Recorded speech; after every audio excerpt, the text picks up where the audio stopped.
Alam mo ba na may mga prutas na halos hindi na natin nakikita sa palengke o bakuran, pero ayon sa mga dalubhasa, kayang makatulong para humaba ang ating buhay. Isipin mo ito. Habang karamihan ay abala sa pagbili ng mamahaling bitamina at imported na pagkain, nakakaligtaan na natin ang mga simpleng prutas na pwede pang magbigay ng dagdag lakas, proteksyon at mahabang buhay. Kaya tanong ko sa iyo ngayon, bakit nga ba hindi na natin binibigyang pansin ang mga prutas na ito? At kung ibabalik natin sila sa ating hapag, gaano kaya kahaba pa ang pwedeng idagdag sa ating mga taon? Oo kaibigan, ito ang tatalakayin natin ngayon. 8 prutas na bihira mo na lang makain pero kayang magbigay ng dagdag buhay at kalusugan. At sisimulan natin sa unang 3. Sigurado akong ang mga prutas na ito ay magpapaalala sa unang kabataan at magbibigay inspirasyon na mas pahalagahan ang kalusugan ngayon na tayo ay may edad na. Simulan natin sa atis. Kung naaalala mo pa, noong bata ka, halos bawat bakuran ay may puno ng atis. Madalas umaakyat ang mga bata para kumuha ng hinog na prutas o kaya'y nakapila ang mga kapitbahay para makihingi. Pero ngayon bihira ka na lang makakita ng ganitong prutas. Ang atis ay napakayaman sa vitamina C na mahalaga para sa immune system. Kapag malakas ang resistensya, mas kayang labanan ng sipon, trangkaso at iba pang impeksyon na karaniwang sumasalakay sa matatanda. Bukod pa diyan, sagana rin ang atis sa tinatawag na antioxidants. Ano ba ang ginagawa ng antioxidants? Para silang mga sundalo na lumalaban sa free radicals. Ang free radicals naman ay parang kalawang na dahan-dahan sumisira sa ating mga cells. Kapag pinabayaan, sila ang dahilan ng mabilis na pagtanda at mas mataas na posibilidad ng cancer at iba pang sakit. Kaya isipin mo sa isang simpleng prutas gaya ng atis, mayroon ka ng dagdag proteksyon laban sa mga karaniwang suliranin ng pagtanda. May kilala akong lolo na araw-araw kumakain ng kalahating atis tuwing umaga. Hindi siya bumibili ng mga imported na prutas at hindi rin palaging bumibili ng bitamina. Sabi niya, pakiramdam niya mas magaan ang kanyang katawan at bihira siyang magkasakit. Lampas na siya ngayon pero nakakalakad pa rin ng tuwid at hindi nangangailangan ng tungkod. Para bang ang sikreto niya ay hindi gamot, kundi ang pagbabalik sa simpleng prutas gaya ng atis. Ngayon naman punta tayo sa duhat. Kapag buwan ng Mayo hanggang Hunyo, tiyak makikita mo ang mga naglalako ng duhat sa gilid ng kalsada. Pero aminin natin, mas kakaunti na ang bumibili. Mas pinipili ng marami ang mansanas, peras at ibang imported na prutas. Pero heto ang hindi alam ng karamihan. Ang duhat ay napakabuti para sa mga may diabetes. May mga pag-aaral na nagsasabing nakakatulong ito upang pababain ang blood sugar. Kaya kung ikaw ay may alta presyon o diabetes, malaking tulong ang simpleng prutas na ito. Hindi lang yon, mayaman din ito sa iron na panlaban sa anemia. Alam naman natin na maraming senior ang madalas nahihilo, nanghihina o madaling mapagod dahil mababa ang dugo. Pero kung makakakain ka ng duhat sa tamang panahon, pwede nitong mapalakas ang iyong katawan at bigyan ka ng dagdag sigla. Naalala ko ang tatay ng kaibigan ko. Isa siyang mangingisda sa probinsya at halos araw-araw kapag panahon ng duhat, kumakain siya nito. Sabi niya kahit mahirap at mabigat ang kanyang trabaho, hindi siya madaling mapagod. At ngayon nalampaspit na siya, wala pa rin siyang malalang sakit. Ang sikreto niya ay simpleng prutas na karaniwang hindi pinapansin ng iba. Ang ikatlong prutas ay ang bayabas. Marami sa atin ang may alaala ng baba sa ating kabataan. 5 dahon nito ay ginagamit para hugasan ng sugat at bilang pangmumog, pero ang mismong prutas napakahalaga rin. Alam mo ba na mas mataas pa ang vitamina C ng bayabas kaysa orange? Kaya kung immune system ang usapan, bayabas ang natural na panlaban. Dagdag pa diyan ang bayabas ay mataas sa fiber. Madalas kapag tumatanda na, bumabagal ang ating tiyan at nagiging mahirap dumi. Kaya maraming seniors ang nagrereklamo ng constipation o kabag. Ang simpleng pagkain ng bayabas araw-araw ay pwedeng makatulong para maibalik sa normal ang galaw ng bituka. Bukod pa rito, mura lang ito at madali pang hanapin. Maaari mo itong kainin ng direkta, gawing juice o isama sa salad. Isang lola ang nakilala ko na araw-araw kumakain ng bayabas. Mula mismo sa puno sa kanilang bakuran, sabi niya, kahit hindi siya bumibili ng bitamina, bihira siyang sipunin. Masarap ang kanyang tulog at pakiramdam niya ay mas bata pa siya kaysa sa kanyang edad. Totoo ngang minsan hindi sa presyo ng pagkain na usukat ang benepisyo nito. Kung iisipin mo itong 3 prutas na nabanggit ko, atis, duhat at bayabas ay bahagi ng ating kultura at kabataan. Pero dahil sa modernong pagkain at kagustuhan ng imported, unti-unti silang nakalimutan. Isa ang problema, kasama rin sa nakalimutan ang kanilang mga benepisyo para sa kalusugan. Hindi mo kailangang gumastos ng malaki o bumili ng kakaibang produkto. Yung kailangan lang ay ibalik ang mga prutas na ito sa iyong hapag at makikita mo ang pagbabago sa iyong kalusugan at lakas. Kaya mga kaibigan, kung nais mong humaba ang iyong buhay, magsimula ka sa simpleng hakbang. Bumalik tayo sa mga prutas na kinalakihan ng ating mga lolo at lola dahil minsan ang tunay na sekreto ng mahabang buhay ay hindi nasa bago at mamahalin kundi nasa mga lumang bagay na nakasanayan na noon pa man at hindi pa dito nagtatapos ang ating usapan. Sa susunod na bahagi ng video, ipapakilala ko pa ang iba pang mga prutas na mas bihira pang makita pero may taglay na kapangyarihang nakakapagpalusog at nakakapagpahaba ng buhay. Sigurado akong magugulat ka dahil baka nasa paligid lang ng iyong bahay ang ilan sa mga ito pero hindi mo pa nabibigyan ng pansin. Kaya manatili ka hanggang dulo dahil bawat prutas ay may kakaibang benepisyo na maaaring maging susi para mas masarap at mas mahaba pa ang iyong pagtanda. Kung nakarating ka hanggang dito, ibig sabihin ay seryoso ka sa pangangalaga ng iyong katawan at kalusugan. Para makita ko kung kasama pa rin kita ay comment mo ang 3 salitang ito.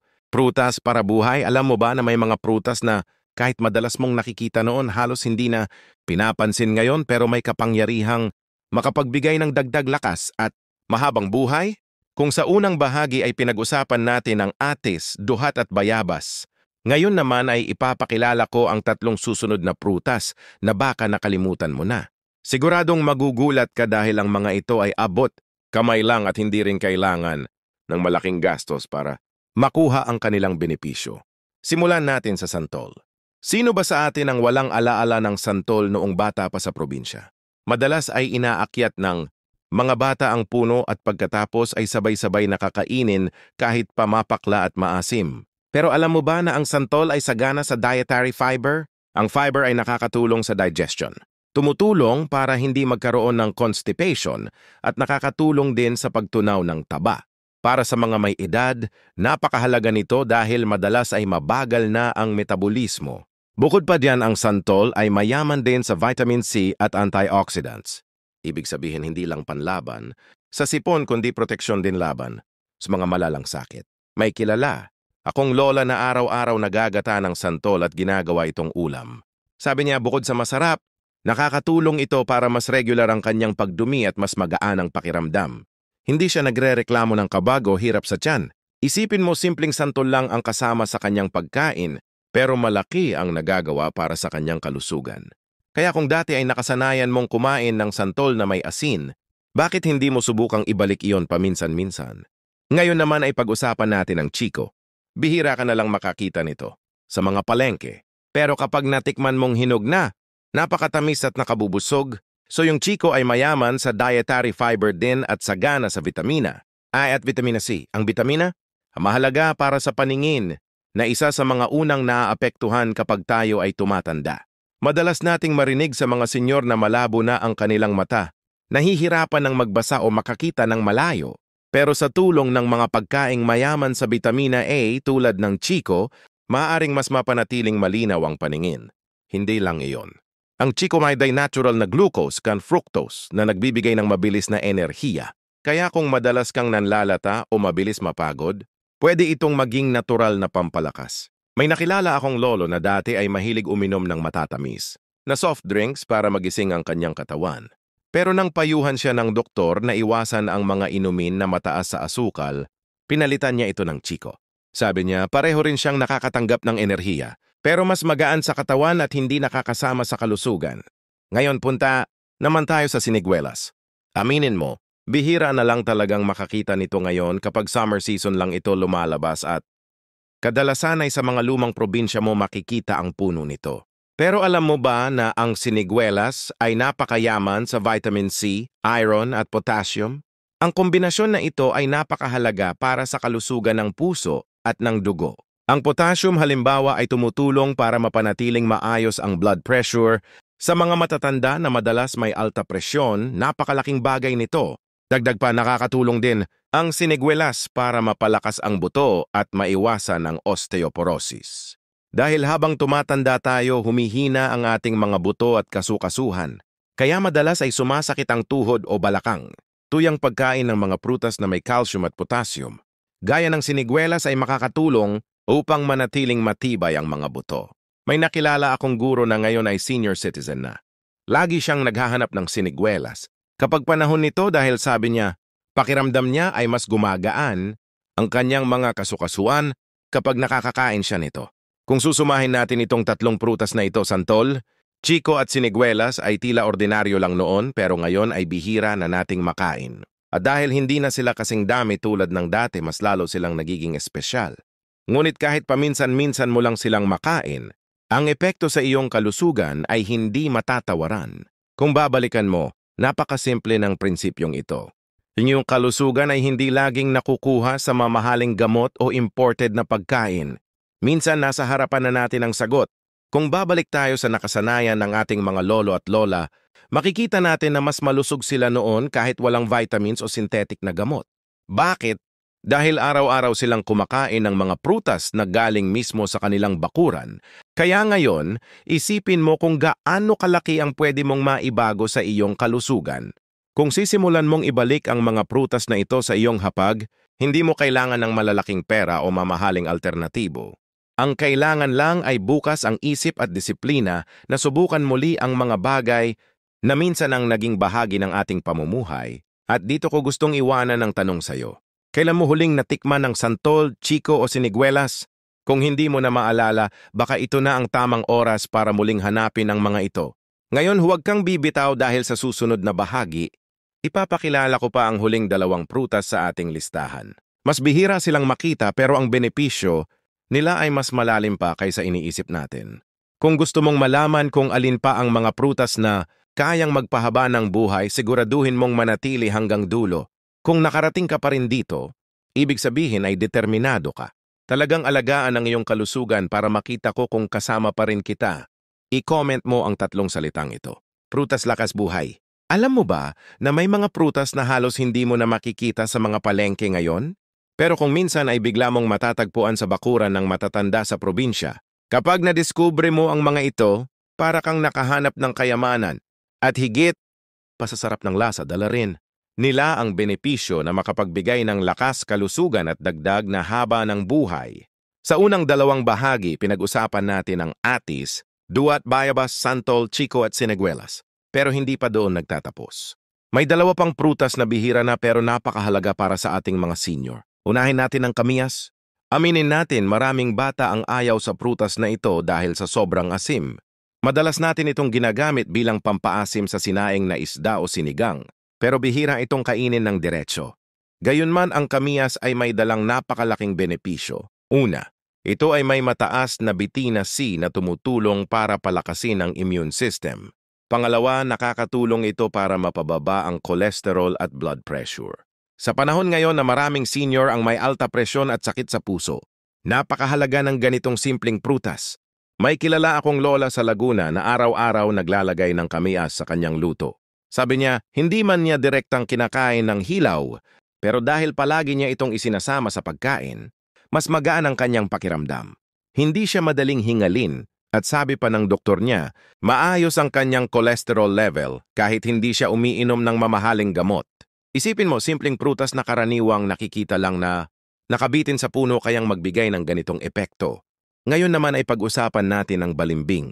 Kung may naaalala kang prutas na hugis bituin kapag hiniwa, ito yon. Noon halos lahat ng bakuran may balimbing pero ngayon bihira mo na lang makita. Ang balimbing ay sagana sa vitamina C at potassium. Mahalaga ang potassium para mapanatiling normal ang tibok ng puso at blood pressure. At gaya ng siniguelas, nakakatulong din ito para mapatibay ang mga buto. May isang lolo akong kilala na araw-araw kumakain ng balimbing tuwing hapon. Sabi niya ito raw ang paborito niyang pantanggal uhaw at pampalakas ng katawan. Lampas na siya ngayon? Pero nakakalakad pa rin ng diretsyo at masigla pa rin ang kanyang boses. Totoo ngang hindi kailangang maghanap ng mamahaling pagkain para manatiling malakas. Kung titingnan mo lahat ng 8 prutas na ito, atis, duhat, bayabas, santol, chiko, siniguelas, kamiyas at balimbing ay parang nawawala na sa ating hapagkainan. Pero kung babalikan natin sila at gagawin silang bahagi ng ating regular na pagkain, tiyak na makakatulong sila para maging mas malakas ang katawan, mas malinaw ang isipan at mas mahaba ang buhay. Bakit ko ito sinasabi? Kasi malinaw ang aral na iniwan ng ating mga lolo at lola. Noon wala silang mamahaling gamot, wala silang imported na bitamina. Pero bakit marami sa kanila ang umabot ng 80 o 90 na malakas pa rin? Ang sekreto nila ay simpleng pagkain ng sariwa at lokal na prutas. Mga prutas na galing mismo sa bakuran, hindi mula sa ibang bansa.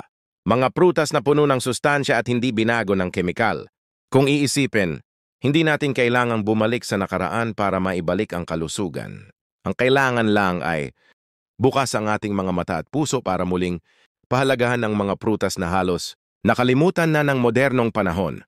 Yun kami na ginagamit lang sa luto, ang balimbing na bihira ng makita at ang ibang prutas na tila ordinaryo noon.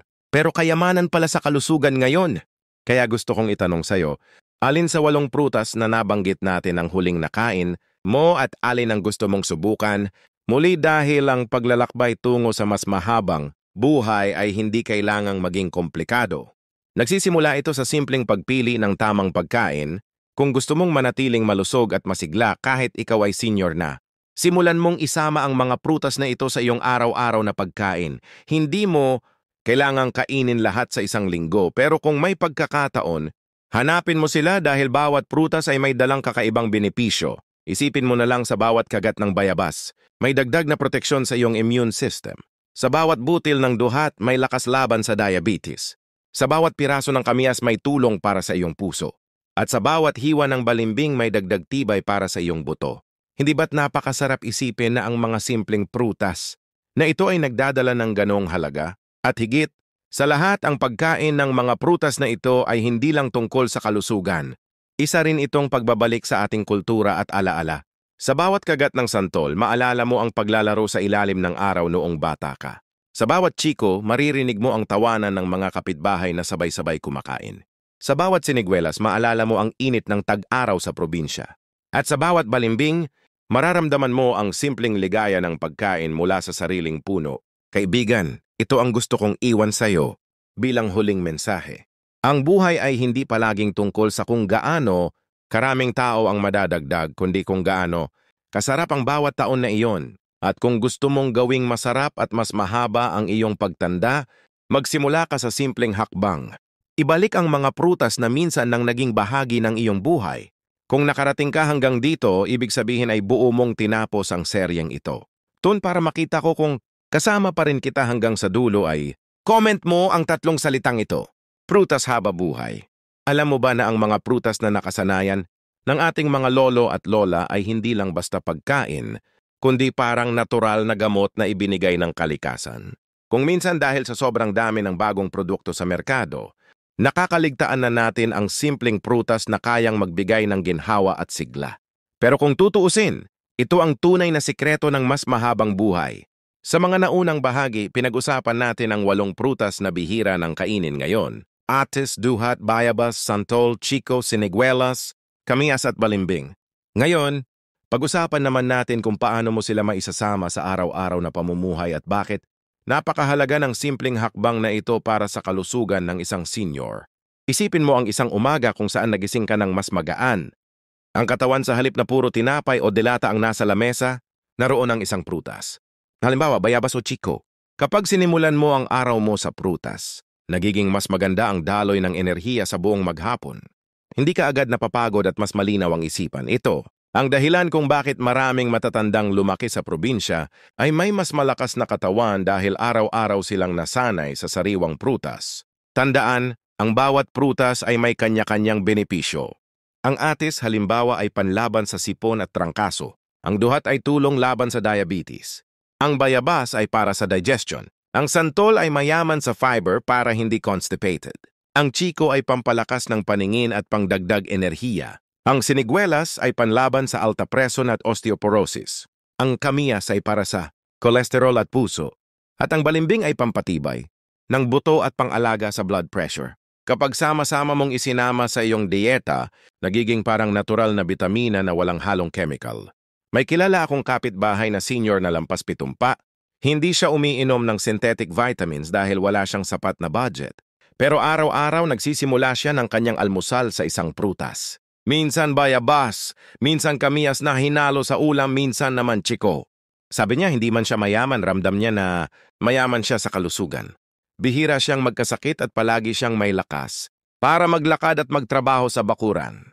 Kung tutuusin, ang sekreto niya ay simpleng disiplina at pagbabalik sa mga nakasanayan noon.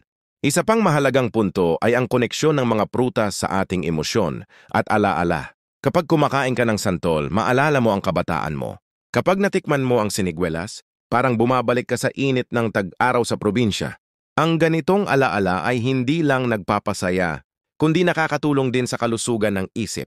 Ayon sa mga eksperto, ang mga matatanda na may positibong alaala at emosyon ay mas nagtatagal at mas masaya ang buhay. Kaya hindi lang katawan ang napapalakas ng mga prutas na ito, kundi pati na rin ang